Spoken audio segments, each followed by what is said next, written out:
Hello, YouTubers, and welcome to Level-Headed News. This is your host, Brenda. I have 6 articles for you in this episode in the description of the video for your convenience, in case you want to do any research on them. Waiting for the...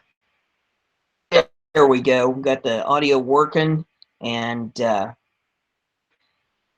the first article that I have is off of Natural News, and it says, no study exists to show that vaccine ingredient is safe.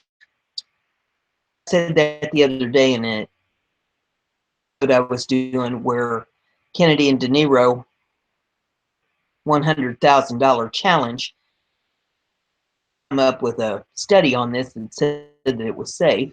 And I said that they'd never find it. Come out, of course, a couple of days later and say that, of course, such thing. It says, you probably caught the big news last week that President Trump's new commissioner on vaccine safety, Robert F. Kennedy Jr., has issued a formal challenge. If anyone can find even a single credible study out there showing that mercury derivative thimerosal, influenza, and other vaccines is safe, then he or she will receive $100,000 in cash. Well, a good chunk of time has passed since this offer was issued, and sure enough, nobody has claimed the prize because no such study exists. I've been saying here at Natural News for a long time about the chemicals that millions of people are injecting into their children. It's also the subject matter of a critically acclaimed documentary film, Cover Up Catastrophe, which the Tribeca Film Festival pulled from its lineup at the behest of the militant vaccine mafia. But all this censorship and bullying hasn't stopped the truth about the dangers of vaccine ingredients like thimerosal from spreading. Joint letter issued by Kennedy and De Niro to American journalists, the duo reiterates the World's Mercury Project's $100,000 challenge, urging journalists, reporters, columnists, editors, on-air doctors, news division producers, and anyone else out there influence to take them up on their offer. By simply doing the type of digging that journalists used to do before they became co-opted by special interest corporations or corruption, today's journalists have a once-in-a-lifetime chance to bank some serious cash should they be so willing and brave. Despite the cascade of recent science confirming that thimerosal is a neurotoxin that damages children's brains, the American media has fiercely defended the orthodoxy that mercury-based vaccines are safe. Right in their open letter, we believe that even a meager effort to expose that contention as unsupported by science. $100,000 prize. This will prove that the mercury in vaccines is not safe. Much of the problem lies in the fact that today's faux journalists are told what to do by their higher-ups in a way that keeps critical information like vaccine safety out of the limelight. The public tends to believe what these faux journalists say, because surely someone would get the scoop, right? Unfortunately, this isn't the case, and there is far more censorship going on than many people would choose to believe. Thimerosal challenge so important, it forces the hand of powers that be to either put up or shut up. Out there that mercury derived or derivatives are safe in childhood vaccines, then somebody and jump on that $100,000. Doesn't exist and nobody claims the cash, then it'll be apparent that to everyone that agencies like the U.S. Centers for Disease Control and Prevention, CDC, have been lying to the public as whistleblowers like Dr. William Thompson have been claiming. Journalists, as we have discovered, even science and health journalists, don't always read the science. The joint letter adds, on the vaccine issues, many of them have let government officials tell them what the science supposedly says. Instead of questioning, digging, and investigating, journalists too often have taken the easy course of repeating the safety assurances of the pharmaceutical industry and the regulators at CDC's Immunization Safety Office, which they tend to doubt. The next article is also off of, says Janet Napoleano, cancer medication, rushed to hospital after found unconscious. Doctors worried about brain damage. Napolitano, former Homeland Security Secretary, made infamous for announcing the See Something, Say Something campaign that would now be utterly despised by the left, killed by an overdose of cancer medications online.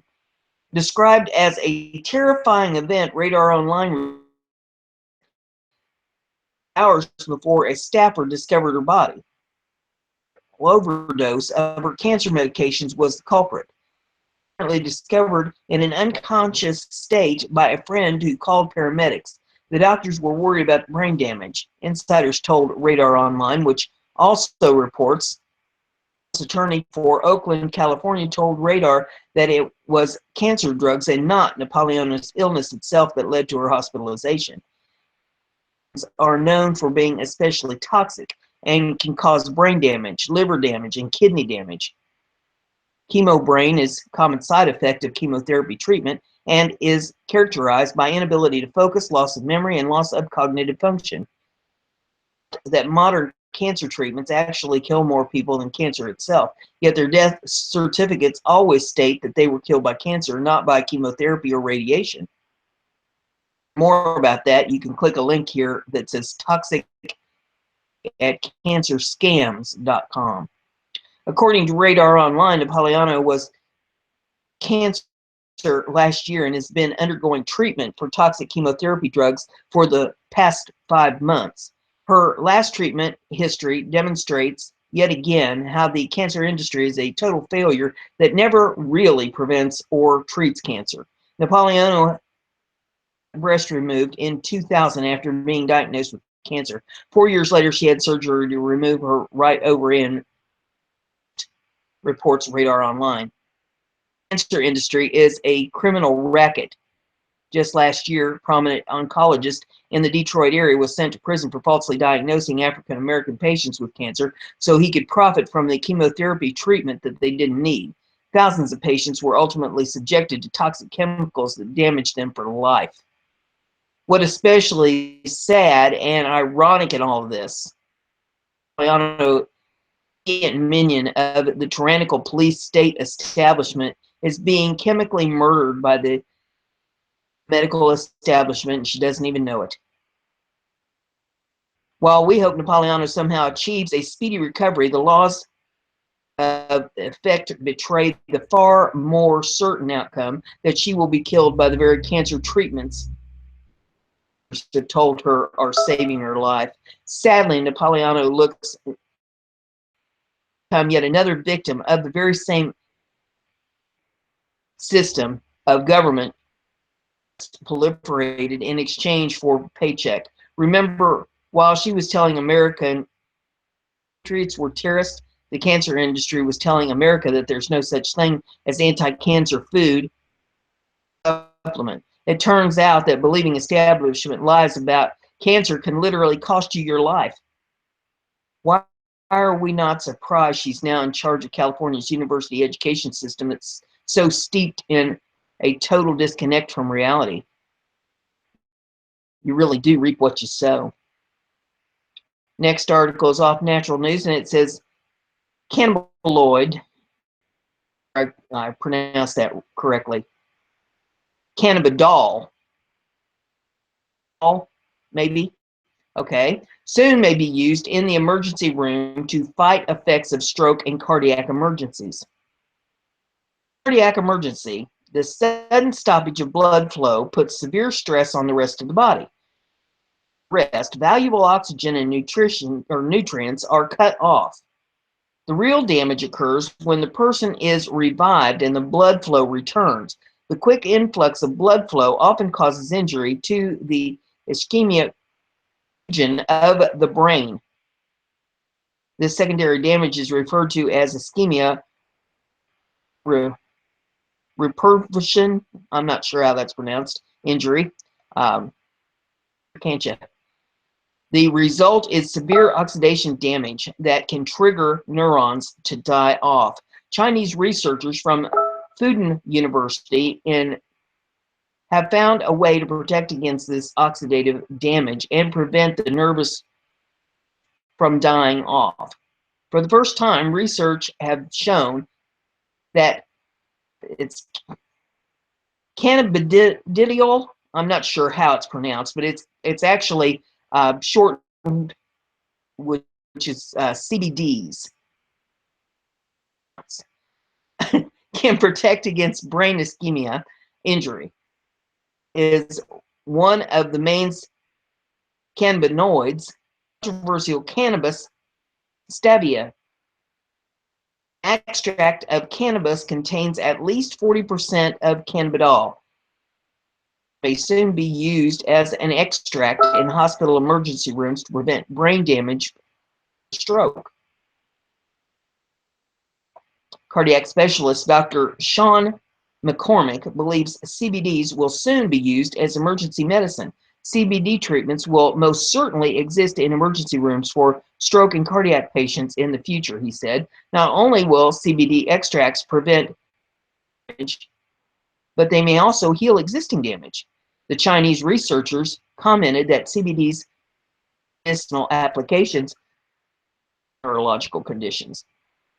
Increasing evidence indicates that CBD is a molecule with potentially protective that can be used to treat neurodegenerative disorders, they wrote. They said that CBDs also exhibit anti-inflammatory, I think that's how that's pronounced, and immunomodular, I don't know, some kind of an immune effect, which been demonstrated in vitro. Hippocampus neuron cell line. The researchers demonstrated that CBD protects neurons against glucose deprivation, or OGDR injury. CBD extract also prevents mitochondrial energy crisis, protects cellular metabolism, and prevents overall toxicity. The key was found in the way the CBD alleviates oxidative stress by boosting the energy production of the mitochondria, activating the pentose phosphate pathway of the neuron cells, which bolstered energy of the cells. Writing in the journal Redox Biology, the researchers said, we found that the CBD significantly improved basal respiration, linked oxygen consumption rate, and the spare respiratory capacity, and augmented glucose consumption in OGD/R injured neurons. We propose for the first time that stimulates glucose metabolism, pentose phosphate pathway, to maintain the redox balance, energy conservation during neurological ischemia. Science continues to support the medical properties of cannabis. Over 100 cannabinoids that are begging to be explored. Proves to be both anti-inflammatory and neuroprotective. Great benefit to many. CBDs are an intelligent design that interact with receptors and cells to allow the body to self-heal. Is synthesized in nature, and cannabis continues to unleash its healing properties. Easily embrace CBDs for an easy and effective way to protect patients from the brain damage that often follows cardiac events. There you have that one. The next one that we have here is off of LATimes.com for the hamster to catch up.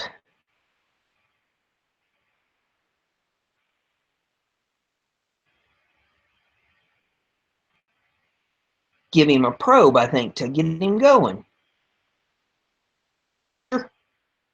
There we go. Lawmakers working to legalize recreational pot in 17 more states. video in that if you want to pull it up to see that for yourself. It says when Massachusetts voters overwhelmingly approved a ballot measure in November to legalize recreational marijuana, Josh Miller, this is a sign that finally arrived. Rhode Island state senator has a reputation among colleagues as a cannabis crusader, a battle that so far he's lost. Miller introduced legislation to legalize recreational pot, and for the last 3 years, his efforts have died in committee hearing rooms. A turnaround, some of Miller's colleagues are signaling an interest in legalizing weed and raking in tax dollars that come with it. The wind at our back, says Miller, his latest pro-pot bill last week. Seeing our next door neighbor legalize it should help us a lot.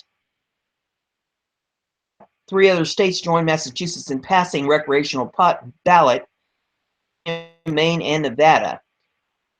4 other states, Alaska, Colorado, Oregon, and Washington, have legalized marijuana through ballot initiatives as well. But this year, lawmakers in 17 states, Connecticut, Minnesota, and Hawaii among them, have become emboldened enough to introduce more than 24 measures to legalize recreational pot and tax its sale. The experiences of Colorado and Washington states, the first 2 states to legalize the drug, illegal under federal law, drive the trend. Colorado officials released a report showing the state brought in $200 million in tax revenues last year. Washington raked in even more, about $256,000, or try this again, about $256 million goes toward public school systems on revenue and bringing in cash to the state as legalization becomes more and more widespread, said Mary Washington, Maryland, who introduced a bill recently that would tax marijuana like alcohol. She estimates the state $65 million a year. Legalization, or try it again. California estimates that legalized recreational marijuana will bring in about $1 billion a year in state tax revenue. Whose district is in Baltimore, has not sponsored pot legalization in the past, but has been a supporter of legalization. She viewed the issue from a criminal justice perspective after witnessing young black men in her community continually arrested for low-level possession. Now, with individuals able to carry up to an ounce of marijuana legally in some states, along with the cash generated from the sale, she felt that it's time to join the broader legalization movement. The sources of Maryland lawmakers is passing medicinal marijuana legislation in 2014 also makes her optimistic. These need to be happening now in the state legislature, Washington said, adding that even with voter approval ballot measures, lawmakers are often tasked with hatching out laws that regulate sale.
and other sodas contain toxic byproduct known as 4-mazone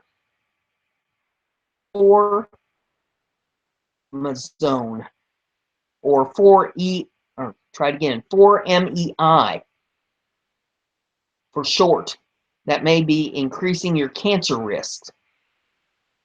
Pepsi has come under fire for violations of California's Proposition 65 in relation to 4-MEI. The Center for Environmental Health even filed a complaint against the beverage giant in 2013 due to their violations. Pepsi has since paid the organization some $385,000 and provided them product compliance, and a settlement was reached in 2015.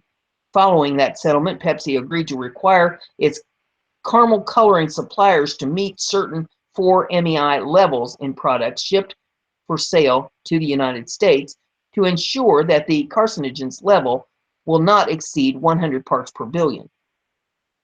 As of 2016, newer settlement will now be requiring Pepsi to apply the same product standards nationwide. 4-MEI is an impurity that is created during the manufacturing of caramel colors 3 and 4. The FDA maintains that they have no reason to believe that 4-MEI is carcinogenic. The agency is reportedly reevaluating the public's exposure to 4-MEI to ensure manufacturers are using it safely, but is not currently recommending dietary changes. This is rather perplexing because studies conducted by the federal government clearly showed that long-term exposure to 4-MEI increased the incidence of lung cancer in both male and female mice. The federal government's findings even prompted the state of California to add 4-MEI to their Proposition 65 list of carcinogens. While there are no federal limits yet for 4-MEI, the state of California requires products that contain more than 29 micrograms to be labeled. The California Office of Environmental Health Hazard Assessment chose 29 micrograms as the cutoff point because they concluded that amounts at that level or above pose a 1 in 100,000 risk of cancer, meaning that being exposed to that amount daily for a lifetime will result in no more than one excess cancer patient, one excess cancer case per 100,000 people.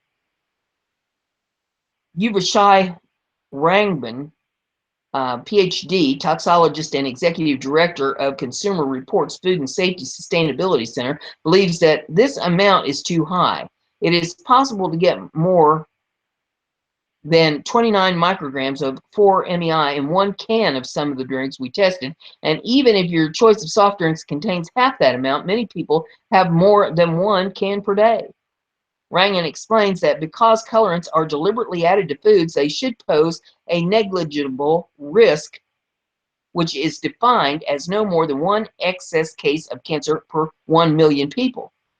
To meet that level, the experts at Consumer Reports say that sodas need to contain no more than 3 micrograms of 4-MEI per can.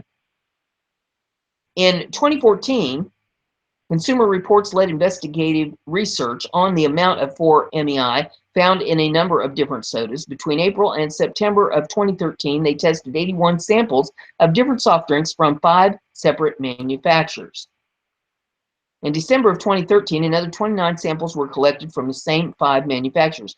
All of the samples were purchased in the California or New York metropolitan areas. What they found was shocking. There was a tremendous amount of disparity and inconsistency among the samples.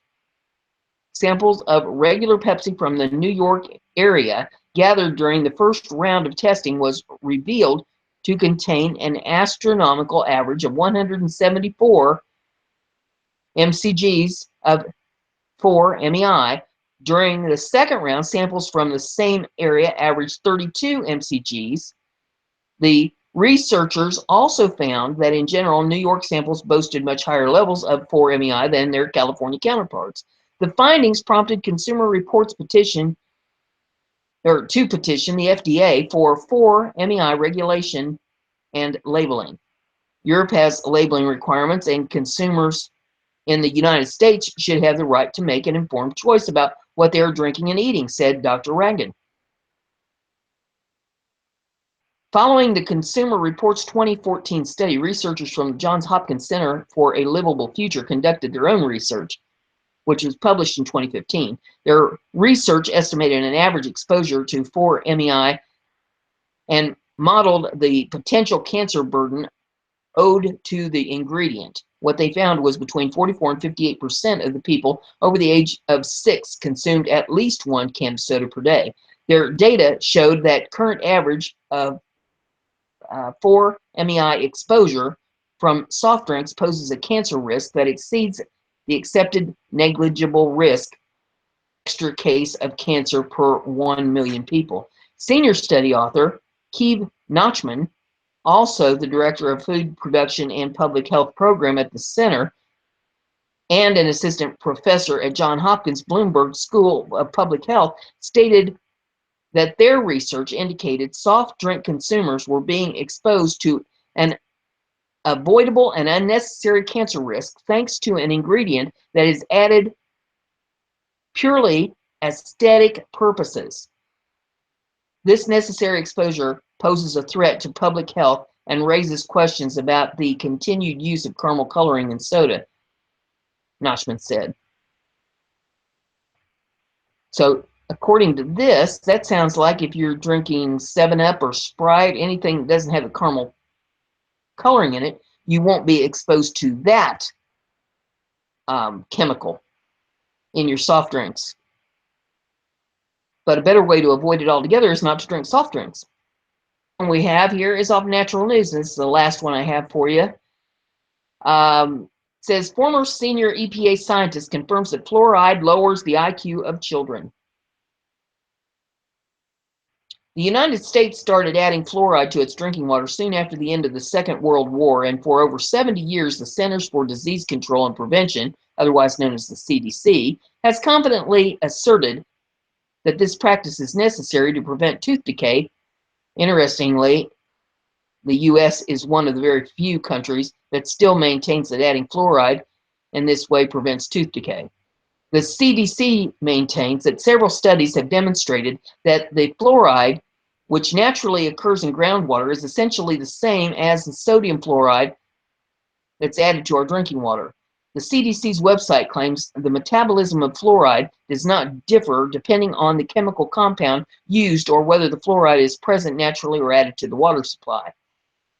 Nonetheless, in 2012, the Department of Health and Human Services, otherwise known as the HHS, amended its Public Health Service recommendations to mandate that fluoride levels not exceed 0.7 milligrams per liter rather than 0.7 to 1.2 milligrams per liter that had been recommended for the previous 50 years.